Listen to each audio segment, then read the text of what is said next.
చింతించకుండా పాపక్షమాపణ కలుగుదని ఆయనే ప్రకటించి ఆయనే శాసనం రాసి, అనగా పరిశుద్ధమైన రక్తము, నిర్దోషమైన రక్తము, గొర్రెపిల్ల వంటి క్రీస్తు రక్తమును చిందించుటకు ఆయన పరలోకము నుండి లోక పాపములను మోసుకొని పోవు దేవుని గొర్రెపిల్లగా ఈ లోకానికి వచ్చి మనందరి అపరాధముల నిమిత్తం అప్పగించబడి మనము నీతిమంతులుగా తీర్చబడుటకై ఆయన మరణాన్ని, సమాధిని గెలిచి ఆదివారం ఇంకా చీకటిడగానే ఆయన సమాధిని గెలిచి లేచి మనందరి నిమిత్తమై ఆయన పరలోకానికి వెళ్ళి ఉన్నాడు. కనుక ప్రభువునందు ప్రియమైనటువంటి వారలారా, మనము ఎందుకు మన ప్రభువును ఆరాధించాలంటే ఆయన నీ నిమిత్తము, నా నిమిత్తము, మన అపరాధముల నిమిత్తం అప్పగించబడి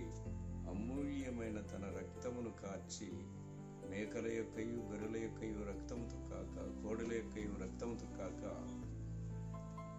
పవిత్రమైన నిర్దోషమైన నిష్కలంకమగు గొర్రెపిల్ల వంటి క్రీస్తు ప్రభువారు తన అమూల్యమైన రక్తమును చిందించి మన పాపములకు క్షమాపణ కలిగించున్నాడు. కాబట్టి మన ప్రభు దినాన మన వారిను ఆరాధిస్తున్నాం, ఆయన జ్ఞాపకం చేసుకుంటున్నాం.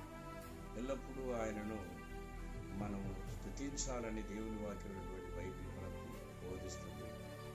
కాబట్టి ఆయన ద్వారా మనం ఎల్లప్పుడూ దేవునికి స్తుతియాగము చేయాలని దేవుని వాక్యమైనటువంటి బైబిల్ మనకు బోధిస్తుంది. కాబట్టి ప్రభువునందు ప్రియమైనటువంటి వారలారా, మన మీద రుణముగాను మన మీద భారముగా ఉన్నటువంటి ఆ మరణ శాసనం ఎత్తివేసి, మరణపు ముళ్ళును విరిచివేసి, మరణమా నీ విజయం ఎక్కడా, మరణమా నీ ముళ్ళు ఎక్కడా అని ఆయన మరణాన్ని జయించి తిరిగి లేచినటువంటి రక్షకుడు మన ప్రభు అయినటువంటి యేసుక్రీస్తు వారు.